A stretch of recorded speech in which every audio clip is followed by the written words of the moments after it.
Captive Thoughts episode. I have no idea which one this is. It has been a while since I've actually been able to stream. I've had a lot going on, mostly some personal stuff that's been going on, but just a lot of work either too. But actually, this is going to be a new time that we're trying out, and I'm going to be here with Chris Beckloff, who's going to be streaming with me. So hopefully, we want to be streaming Mondays at 12. So we're a little late today, but in the future, we want to start streaming at around 12, basically every Monday. So how you doing, Chris? How's it going? Thanks for having me. Yeah, well, thanks for being on. So we're going to talk about a couple of different topics, but one of the big ones I guess we want to talk about today is men and the church. One of the podcasts that I listened to, it's called the Hard Man Podcast. They did this. They had a thing called Top 11 Reasons Why Men Hate Going to Church. I hadn't gotten a chance to go through the whole thing yet, but there were a couple of reasons that they listed here, and two of them I want to talk about with you to see what you think. One, I think you'll agree with, that's why men typically don't like to go to church. The other one, I'm not sure how you think about that, but kind of looking at statistics here, churches in the West are mostly dominated by women. It's usually about 60% of the congregants are women in a lot of churches. They usually make up about 60% of the active members, whereas men usually only make up about 40%, 39 to 40%. And so again, you see a whole lot more women in positions of power in churches and whatnot. And there just really doesn't seem to be an interest among a lot of men to be going to a church. Now, this isn't the case in Eastern places, so like Eastern Orthodox churches, like in other parts of the world, men are a lot more active. This has not always been the case throughout history. There's been a lot of time throughout history where the men have been much more active in the church. They've been participating in the church a whole lot more. So it's somewhat, and some people would argue it's been happening for a while, but most people seem to trace it back to about the 1970s. That's really when we start to see kind of more of a sharp decline or a feminization of the church, where basically the church has not really been interested in reaching out to men. It's been more interested in reaching out to women. So one of the reasons that they listed here, this is what I want you to see. One of the number one reason why they said that men hated going to church is because the majority of churches today have a loser mentality.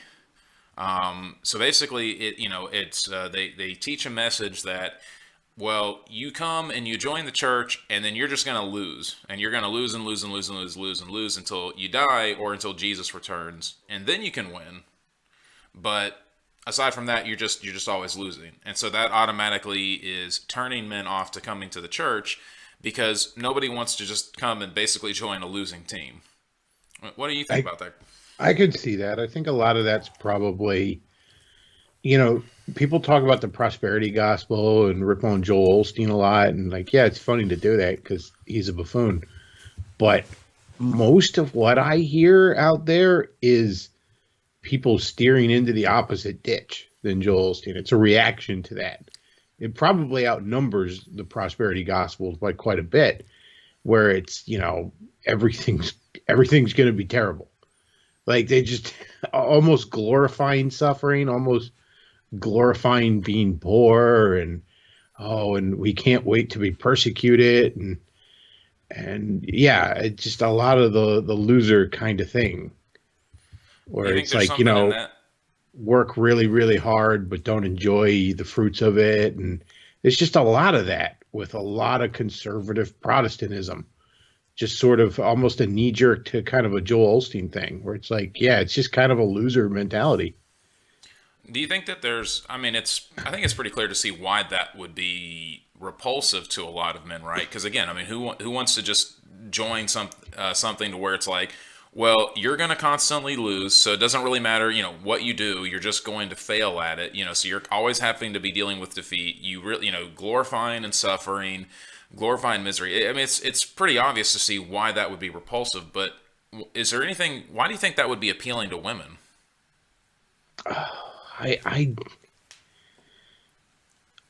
I don't know. I really don't know. Maybe it's just the lack of responsibility that, they just like the idea that, nothing's their fault almost. Like, it's just going to be this. I don't know. I really couldn't speculate why that but I definitely do see that loser mentality. And again, a lot of it just seems to be like glorifying suffering and glorifying um, being poor, like, or if you are wealthy, don't enjoy it at all, give it all away. It's definitely, I think a lot of it comes from like I said, seeing the Joel Osteen stuff and being naturally repulsed by that. That's all ridiculous. But you steer right into the opposite ditch. Isn't any better. Yeah, I think they were making the case that some of this was coming from the eschatology, because the premillennial kind of left behind view of the end times has become so prominent amongst conservative Protestants. Essentially, it's the belief that the world's just going to get worse and worse and worse until Jesus returns. It kind of like the best way I can think describe it is it's kind of like One Punch Man. If you ever seen that show, where you have all these guys and they're fighting, and they're just all these other characters who are not the main character. They're not Saitama. They fight, and they're just getting their butts whooped the whole time. And then Saitama comes in and one punch and kills the guy, right? Which is kind of the joke of the show. To me, like, that's the view that a lot of majority Christians have, is like, well, you're not Saitama, so you're not going to come in and get the victory. You're just going to get beat up. And the glory is not in you actually winning. It's just basically putting up a really good losing fight. Like, that's kind of how they try to spin it. I think a lot of conservative Christians are far too focused on end time stuff, period. I mean, Oh, yeah. Oh, well, you could get raptured at any minute now. It's like, I guess, but I'm still going to work. I guess. Right. I've noticed with a lot of conservative Christians, a lot of them are very good at planning for their own futures. A lot of them are very diligent about saving for retirement and all that good stuff, and that's great. But when you talk on any kind of macro scale, if you're discussing politics or environmental concerns or whatever it is, there's just like, oh, that doesn't matter. Jesus will be back in like 10 minutes. Like, well, maybe he won't. Maybe he won't. So, in the meantime, we need, and there's a lot of that on, like, there was a large amount of evangelicals during the Bush years that were like, yeah, let's really stir up the Middle East because that'll, I guess, make Jesus come back further or faster. And it's like, come on, we're not Muslims. All right. We're not trying to bring the apocalypse.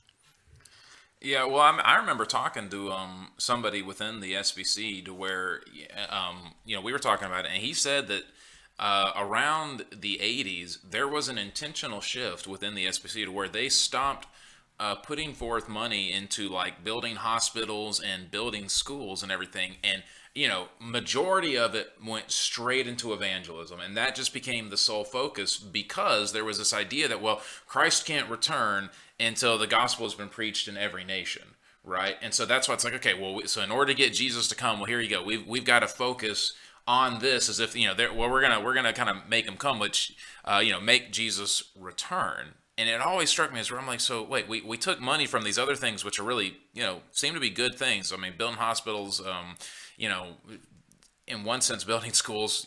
Again, I know this kind of crazy school system nowadays, but generally perceived as good things. Only if, again, evangelism is a good thing, but it was this very weird emphasis on the end times. And I guess some of that's a little bit normal throughout history, because around the 1000s, like, that's where you kind of get into the crusade period, is around the 1000s. I guess at the millennium, you start to get a little antsy. You start, Jesus, well, it's been 1,000 years, it's been 2,000 years, right? Shouldn't Jesus be coming back soon? I guess that sort of seems to calm down after a couple of centuries. But there does seem to be just this kind of pattern here of people just, when you get close to those time periods of them really just, I guess, being obsessed with the end times. Because there's a lot of end times talk around the 1000s. Again, a lot of that's why that was kind of helped prompt the early crusades.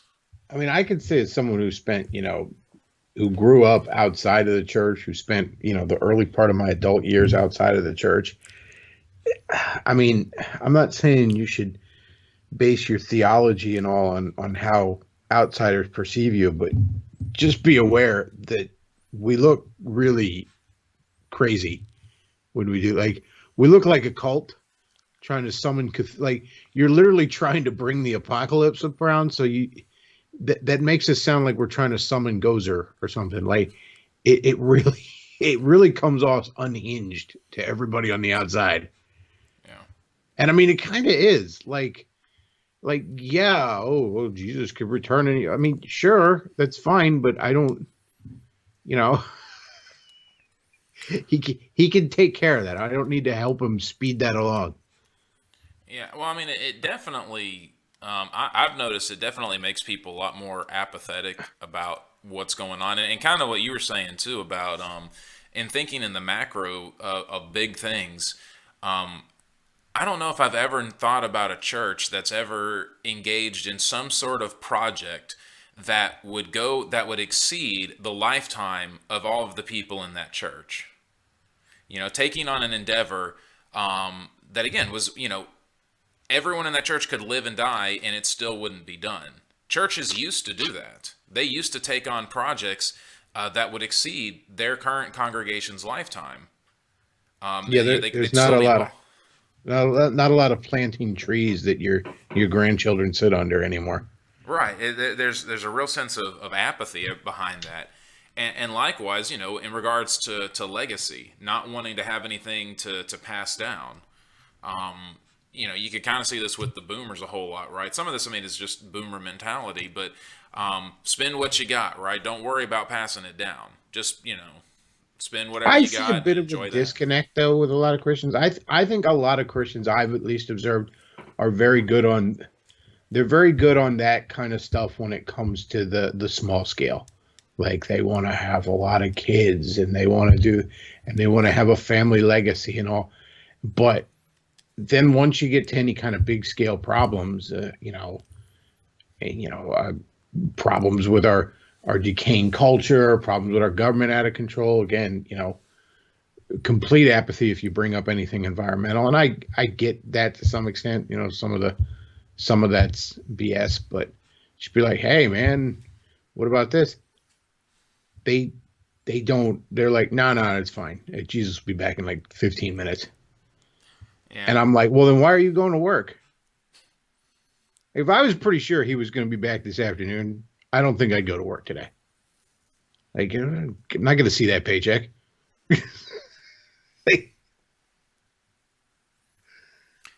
Yeah, it's I'm either going to be on the street preaching to people, or failing that, just hang out at the arcade. I'm not going to.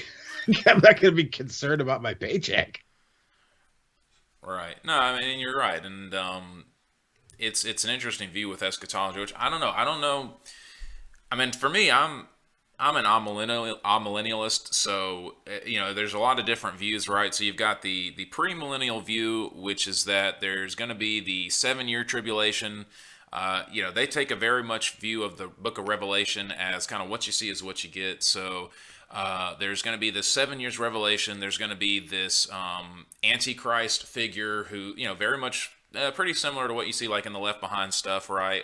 Of course, after the 7 years of tribulation there, Jesus will return, then Satan will be in prison, and then you'll have a 1,000 year reign. That's the millennium. That's why they're pre-millennialists, is because they believe that hasn't happened yet.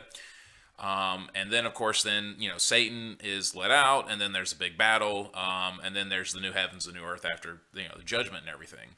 Amillennialists sort of take more of an idealistic view of the Book of Revelation, which is kind of where I see it, to where rather than the Book of Revelation being like the first 3 chapters being about the churches of that time, and then the rest of the book being about this time that's like supposed to happen right at the end of human history, I see the book as applying more to all of human history. So when it talks about the different judgments, that's talking about the way in which the world has fallen. It's using that imagery to explain how God has judged the earth, what it means that the world is a fallen world. It does talk about things that have happened. It does talk about things that are going to happen. But that's the thing, is that it's a book that encapsulates human history. And the tribulation is what we're essentially in right now. So Christ is going to return. When that happens, it's not, it'll just be, right? So just one day we'll be going along and Christ will return. Well, I'm mostly agnostic on Revelations, which I know is a word in Christian circles. It maybe has connotations I don't mean, but I don't know.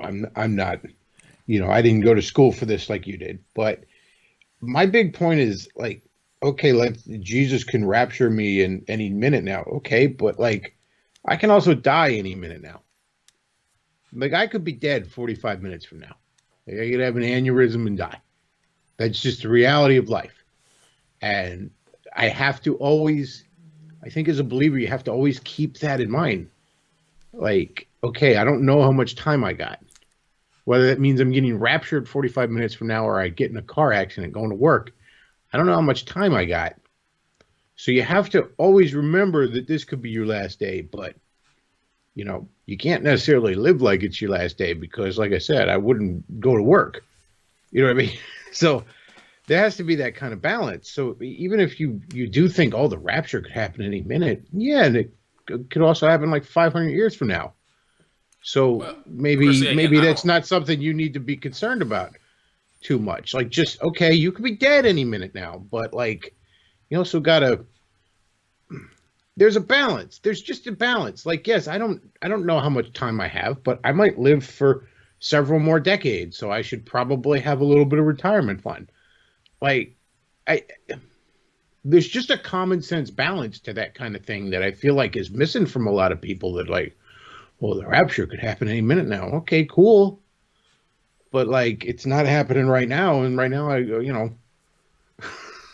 Yeah, well, again, I think the reason why I bring up the eschatology is I think that's in many ways what shapes though the loser mentality. I mean, because if you just believe that the world's going to get worse and worse and worse, and then Jesus is going to come back and save the church, then you're going to feel like all of your efforts are essentially in vain, right? I mean, you're all that the church is here essentially is just someone to try to hold the line, maybe at best, and then just kind of slowly get pushed back. And so, that is going to produce, whether you realize it or not, that's going to produce a lot of apathy in you. Yeah, the government's out of control. Well, that's just a sign that the end times are getting closer. Environmental problems. Well, yeah, the world's going to get worse. That's just a sign that the end times are getting closer. Whatever, right? The culture's just degrading around us. Well, yeah, that's, Bible said things would get worse before Jesus came. And so there's no real incentive to try and actually go and address a lot of these issues because you just think that, well, it's just there's no point. Christ is just going to come back and just kind of almost magically set everything right to begin at the end of it. So why even bother? I mean, I could see that, but like I said, I think regardless of your position on it, you just need to have some common sense balance to things. Because like I said, I could die like any minute now. I could die just any minute. I don't know. The remainder of my life might be measured in decades or minutes, and I don't know that. So I have to keep that in mind, but I also have to live my life. My favorite book in the Bible, aside from the Gospels and maybe Acts or Romans, is Ecclesiastes. And the basic message of that is that apart from God, nothing matters, and with God, everything matters. You could build up all you want to, apart from God, it doesn't matter. I mean, no matter what you build up for the future, it could turn to dust at a moment's notice. Well, I had a dozen kids and I left them all a retirement fund, and then 2 generations later, your family, they're a bunch of blue-haired feminists. You don't know. You never know. So you kind of got to live your life. Do what you can and don't worry about what you can't to some extent. Yep.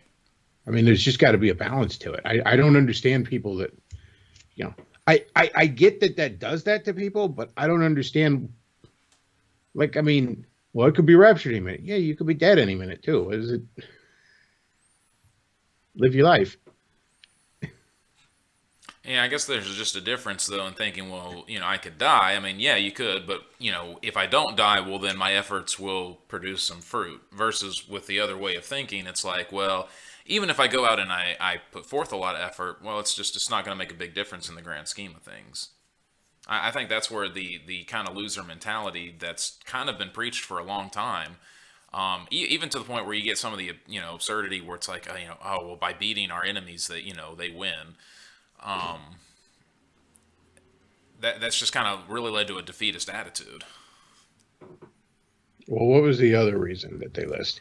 Yeah. So the other reason was what they called it pietism, and when they're describing that, it was basically the idea that it had a lot to do with the music in there. And they mentioned the South Park episode where Cartman wants to become a Christian singer. And so he starts taking Yes, I've romance seen that. songs, and instead of where it says like baby or something like that, or like he puts Jesus. It's like I'm so in love with you, not baby, but Jesus, right? And that's kind of, and they're kind of pointing that out, that a lot of the worship nowadays, it's this very romanticized view of God, and the music is very romantic in that sense. Yeah, as I had a professor say, it's Jesus is my boyfriend songs. And that's kind of repulsive to a lot of men on the way, because it's kind of gay. I mean, for lack of a better word. I mean, right? You're singing Yeah. about how much you need some guy. And so there's a lot of guys that don't really want to be a part of that. Compared to like other hymns. Like compared to some of maybe like older songs that will talk about Jesus as your king or your commander, or maybe even your friend, right? But a lot of these newer songs, not all of them, but there's just a whole bunch of that's kind of in the newer culture, to where it's this very romantic feel, and just kind of that general sense of talking about Christ anyway, where it's very emotional. It's very much about how Jesus makes you feel, how you deal with your feelings with Christ, and whereas on the one hand, it's not necessarily bad, but just it's so much of an emphasis on that, and that kind of way of thinking and that kind of view, that it's sort of turned a lot of men off from the church. I mean, I could see that. There's definitely a lot of songs that are like that, and I was uncomfortable with the church with just a lot of the I don't know, blatant emotional displays and all during. And I'm not knocking somebody that does that, but it's just not. It's not something that kind of my temperament is very easy with, And so yeah, I go to a church as a new Christian, and everybody wants to hold my hand, and a stranger wants to give me a hug or something, and I'm like, I appreciate the sentiment, but maybe just leave me alone a little bit here. Like, I don't even know your name, so maybe get your hand off me. Yeah. Well, and I mean, I don't know. I And I don't mean, I'm really. not saying that's a bad thing. I'm not saying that they're wrong to do that, but it's definitely something that I at least found off-putting just with my temperament. Well, I mean, in my particular preferences, I always cringe a little bit whenever some pastor's speaking, and then like they get towards the end of the sermon, and then you start hearing that piano going, or like the guitar, right? Like they're starting up with the music to try to put a little bit of music to what the guy's saying, like to make it seem like it's really impactful. I just, to me, I can just, it's very transparent here that it's like, yeah, you're just playing, you're trying to manipulate my emotions. Yeah, don't do that. To me, that always is off putting to me. I'm not saying it's bad or anything like that. Just, but to me, I'm like, nope, doesn't do it for me. Hey, you know what I'm talking about? Yeah, Yeah. like I said, I could see that, and yeah, that's off-putting to a lot of guys. I feel like that really is. You know, I'm not a morning person in the first place, so I'm a little out of sorts if I'm up at 9 a.m. in the first place. So you know, I don't need strangers coming up to me trying to give me a hug, and I don't need you trying to feel like I'm in a beer commercial with the music here. Like, calm down. Yeah, another reason why they mentioned was the pastor. The pastor is very effeminate. some would say that many times they could even talk with sort of a lisp, kind of have that kind of the lisp. But There's a that lot of soft, safe, effeminate weasels behind the pulpit. yeah. And the only other alternative I see is a lot of like paper alphas like Mark Driscoll that want to yell at me randomly, and it's like, Go clean the room. Stop playing video games. It's like it's 9 a.m. I'm gonna need you to lower your voice.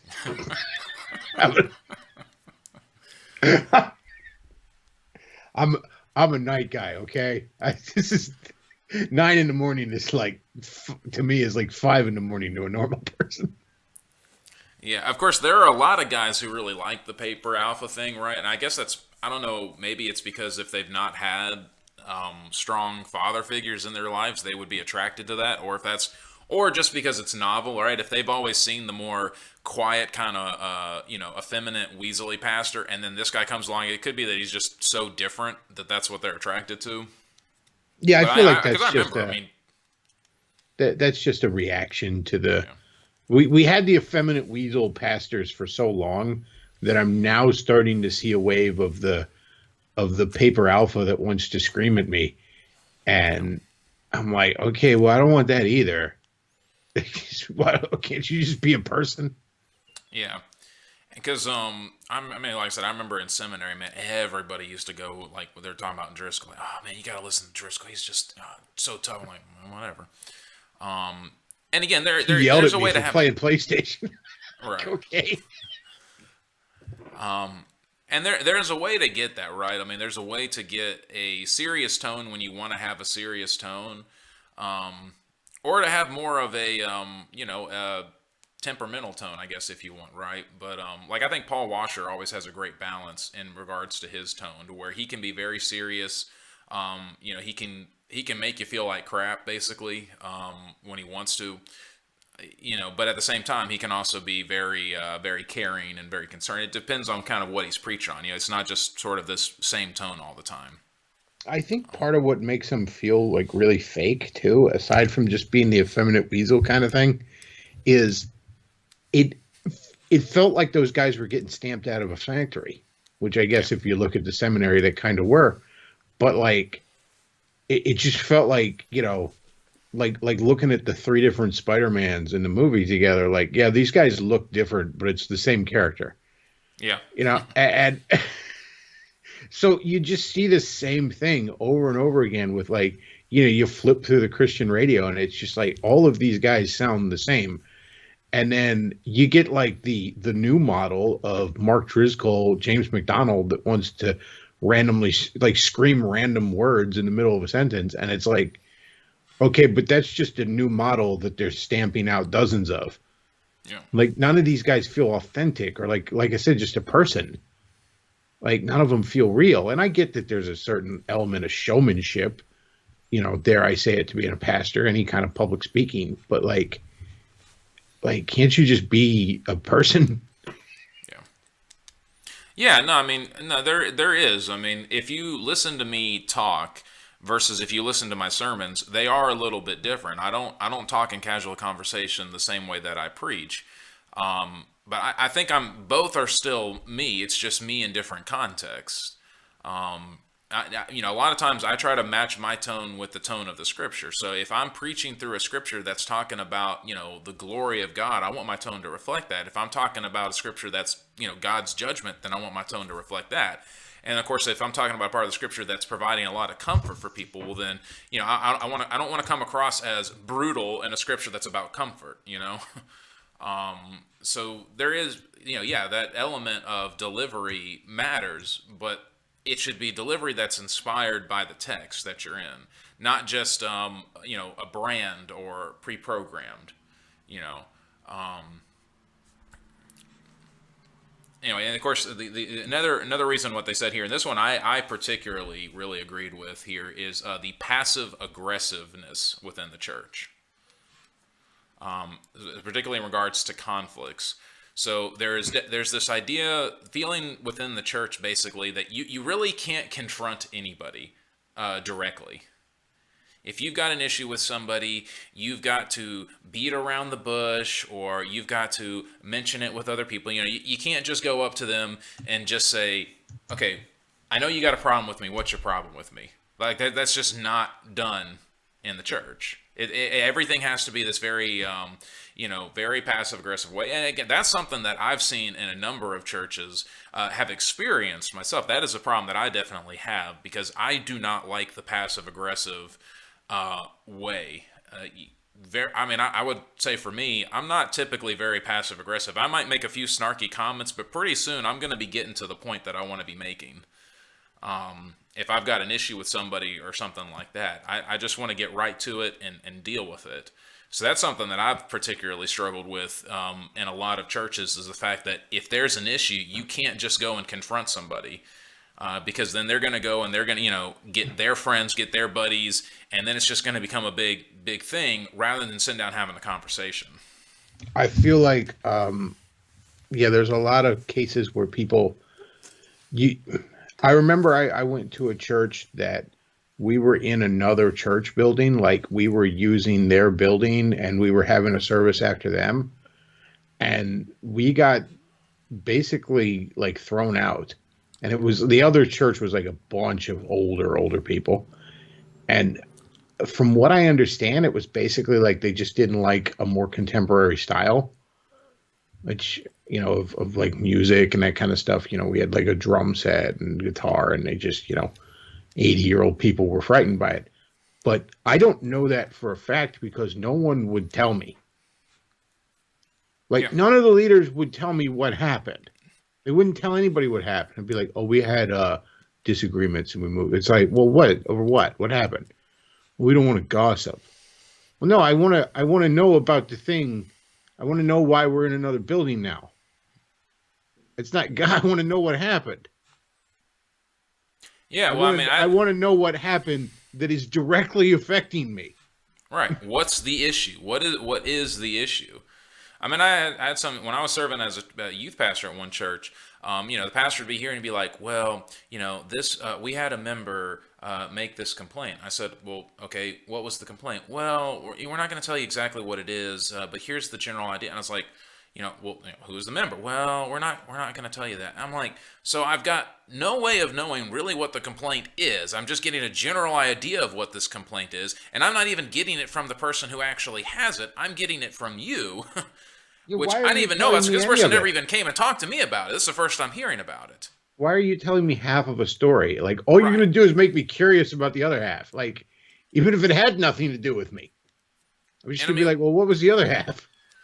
And, when you experience the direct approach, it really makes you really not like this passive aggressive. Because, for example, in my current church, I had a member one time who felt like I had singled them out in a sermon, because we had a previous conversation, and then, I don't know, I said something in that conversation, and I said something else in a sermon, and they thought that I was singling them out. And they came and they spoke to me. They said, it really felt like that you were singling me out in this sermon. I said, that was not my intention at all. I had already had my sermon prepared before I had spoken to you. I'm sorry that you felt that way, but that was not my intention. I was not singling you out. I can see how you would think that, but that's not what was going on. And again, they understood, and we were able to patch it up, and then we kind of went on our way, right? And again, they had the issue. They came and brought it up with me. I was able to address it, correct, fix the misunderstanding that had happened there, and we were able to move on.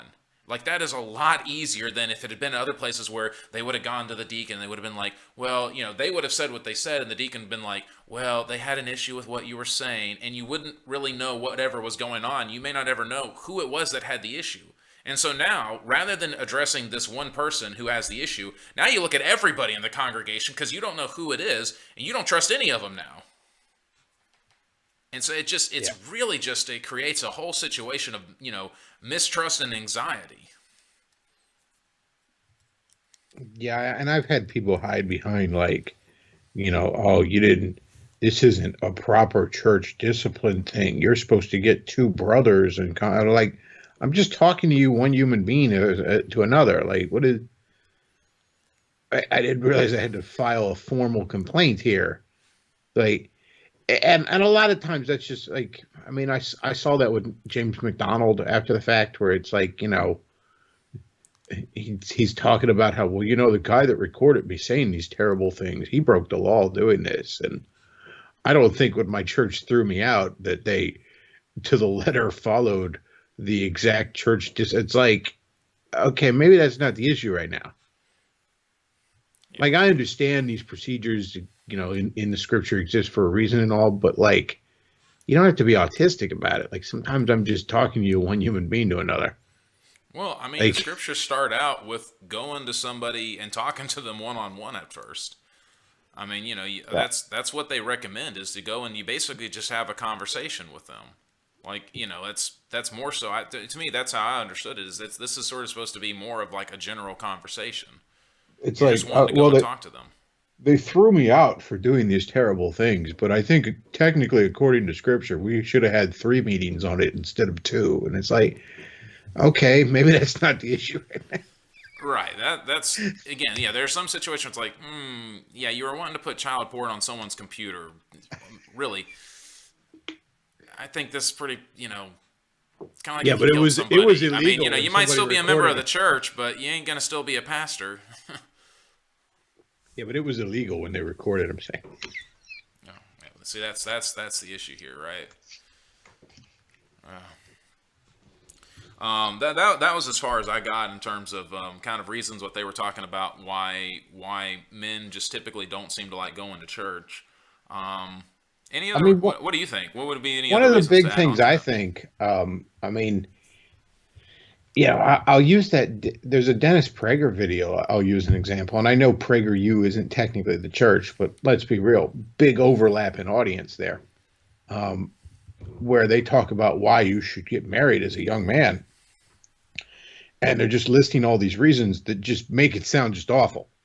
Like, if you were on the fence about that decision about having a family, you'd be like, well, not now. Because he'd be like, yeah, you're going to have to work more and you don't get to see your friends anymore and say goodbye to your hobbies. And I mean, there's positives to having a family, obviously, and there's going to be sacrifices, but all of it was just like, there's just this attitude when you watch that video of just kind of treating you like cattle. Like, no, fall in line, do what we want because it's, you know, and I feel like there's a lot of that with regards to men. Like, there's a lot of responsibility heaped on men in the church, but not a lot of the rights and privileges that are supposed to go with that responsibility. Yeah.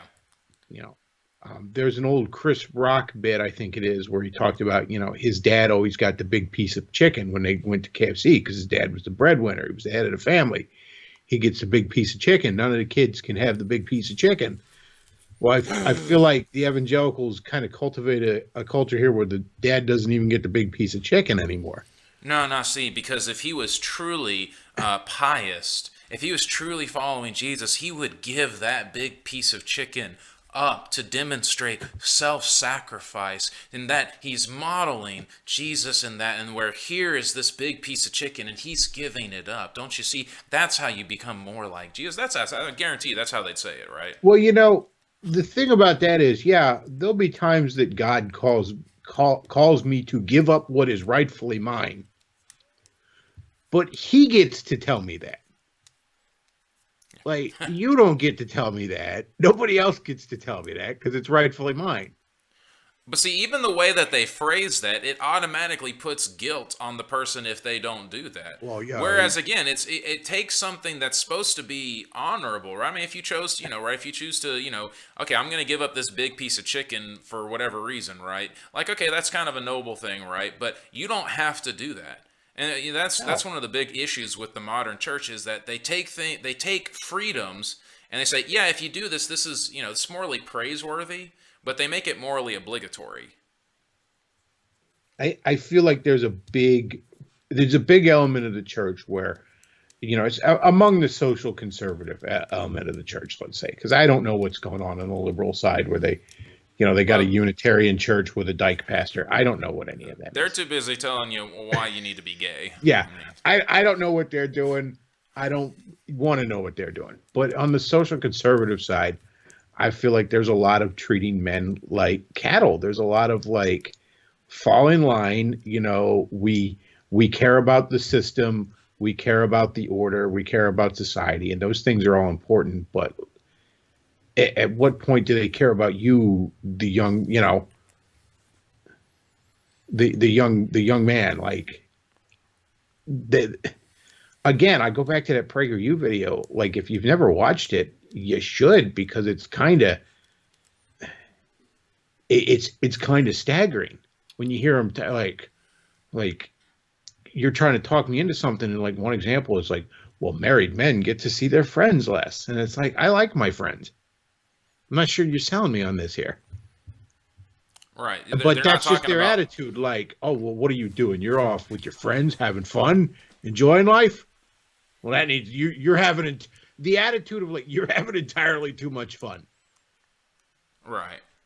and And I that mean, makes you sound like either you hate me, or you view me as cattle, or maybe you miss having that fun, and misery loves company kind of thing. But I don't ever hear that kind of thing and think, oh, you want me to reach for something better. That's not what it sounds like. well, or again, they don't understand the fun that comes with the responsibilities because they're not talking about that, right? Like the boss of a company, yes, has a lot of responsibility, right? And it's very different being like the boss or the leader of a company versus, being a follower.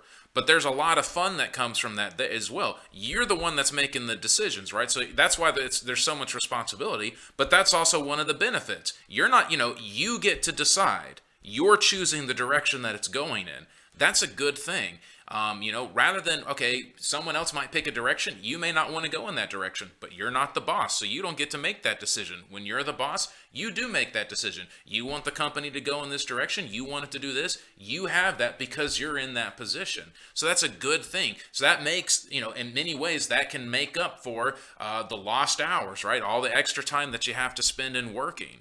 And so that becomes the privilege and the benefit that goes along with all of those other responsibilities. Just like owning a car, right? Owning a car, there's a lot of responsibility in owning the car. But what? You can get in that car and you can go drive around whenever you want, for the most part, wherever you want. If I wanted to get in my car and go, drive to Charleston, I could do that. If I wanted to get in my car and drive to California, I could do that. I mean, for the most part, right? I mean, but and right now, but if I want to do a bus, well, I'd have to go get a bus schedule. I'd have to work myself within their system. I'd have to work around their schedules, what they've set up for that kind of transportation, or have to hire a driver or anything. I don't have that same kind of freedom. Well, And that's that's life. where these Everything better positions with responsibility, that's the joy of it. You everything know? has costs. Everything has Yeah. its benefits. And But they and don't yeah, sell when the you're going through benefits. life, you gotta look at that. You gotta pray about it. You gotta think about it. You gotta figure out what what do you want? What does God want for you? That kind of thing. But yeah, they're not selling it to you like that, because they don't. It They it try really to comes sell the across with costs some of as them like benefits. it really comes across with some of them like they they just want you to do what they think is beneficial to whatever vision for society they have, or whatever organization they have. It just feels like that. And then sometimes it feels like here's somebody that isn't happy with the decision they made, and they're looking at you like, well, you have to be miserable too. And whether or not that's really what's in their hearts when they say that, that's what it comes across as. Yeah. And yeah, it's not like, okay, well, be a husband and a father, and it has all these benefits to it. Like, no, it's just like, do it because we want you to, because we think it benefits everybody but you. And nobody's going to respond to that. No, No. nobody's going to hear that. Even if they want to have a family, even if they want to have a family and you didn't talk them out of having a family, if nothing else, they just look at you at the end of that and go, I don't like you. Like, you know, it's Yeah. so yeah, when you have this sort of fireproof mentality of we're going to heap all this responsibility on men, but we're not going to heap any benefit on them, nobody's going to respond to that. Nobody's going to sign up for that. And And it's so yeah, foolish to think they would. I mean, that's the thing is you're trying to, you know, I get that in Christianity, right? And again, I think this is sometimes to where the theology, when you kind of don't understand it, it can kind of work against you. Because in many ways, we do get a new nature when we become a Christian, right? I mean, that's the Bible kind of talks about that. But at the same time, human nature is human nature. Well, like you said, we respond to incentives. So there's got to be some sort of incentive. I mean, human beings get up and go and hunt for food, right? They initially went in to hunt for food because they were hungry, because they wanted to get something to eat. They didn't do it out of some grand idealistic purpose of, well, I'm going to go hunt because of the thrill of the hunt, and no, I need they're something to not like, eat. well, the the deers are overpopulated. I need to do something about it. It's like, no, I want to eat a deer. Right. I mean, and there's something intrinsic, just that is human nature. That's not necessarily fallen human nature. It's just that's the way that it is. And so if you're going to be talking to people, I mean, even Jesus, right? When he goes up to the disciples, he gives them the incentives. They thought that, now again, rightly or wrongly, they thought, hey, we're going to be higher ups in this kingdom that Jesus has got. He's the Messiah. He's going to establish this kingdom, and we're going to be higher up. We're going to have positions and authority in this. And again, in the kingdom that is to come, they are going to receive all those things. So they did receive a lot of what they were promised, just maybe not in the way they initially thought. Theologically, I'm made from the same dust every one of the beasts is, and while I may have a higher nature than them, I also have a similar nature to them. I want to eat, I want to, I need to breathe, you have drives to reproduce, like, it's not necessarily a fallen nature. It's just nature. Right. Like, I go to work. You go to work not because you care about the company. I mean, you might. That's great, but like at the end of the day, it's like I need a paycheck. I need money, so I'm going to exchange some of my time and skill for money. Right, and I think again, if the church wanted to, selling a lot of these same ideas, using that, saying, okay, here's why you have a family. Here are the benefits of having a family. Number one, you get to teach your kids. So you get to pass down your values to your kids. That's something of yourself that you are passing on to the next generation. Now that may not appeal to a lot of people, but there's a lot of people that they would like that. They would want something to pass down. Again, yes, having kids can inspire you to work harder so you make more money, so you get the benefits of having more money. All of the benefits that come from making more money and having that, you get that, and kids can be a great source of inspiration for making you want to work harder. Again, as you get older, kids are great for whatever, taking care of you, ideally, right, when you get older. But like I'm guessing, like PragerU, from what I've seen of it, they don't really mention any of that. They sort of talk about the working harder, but they don't mention the idea of working harder, like of making more money and how that's a good thing. Supposedly that video was originally titled How Marriage Benefits Society, and then they changed it to How Men Benefit from Marriage, which is not at all a thing they say anywhere in that video. But like I said, it really just comes across as, we don't care about you. Like, we don't care if you're happy. We don't care if you're, your hopes, your dreams, your hobbies, your likes, your interests. We don't care about any of that. Fall in line. And I don't think a lot of people are going to respond to that. I don't think a lot of men are going to respond to that. And that's sort of an attitude that's in the church. Yeah. Yeah, it's the which, I mean, on the one hand, you can kind of get sometimes, right? I mean, sometimes there can be a balance of just, okay, yeah, God is king. He says that you need to do this. But again, you can balance that with also, God is good. God, these things are good for you. The things that we're seeing here, they do actually benefit you. Yes, you need to do them, but also, yeah, God is good, though. He's not ordering you to do something that's bad for you. He's not a tyrant. So, all right, well, listen, we're going to have to call it a day for now, but I guess for those in the comment sections, because I, for some reason, care what YouTube thinks, not really, but I actually do care what you think. If you want to comment and, let me know. What do you think? What do you think there are some reasons why men may not like going to church? Some of the things that we didn't talk about here and mention in some of the ways that we did talk about, but maybe we didn't go into in full detail. I don't really care if you like this video or if you share it or whatever. I don't do this for the YouTube algorithm. If you want to do it, do it. If not, whatever. I do this because I want to. So, like I said, I don't care. If you want to like it, fine. You want to share it, fine. Whatever.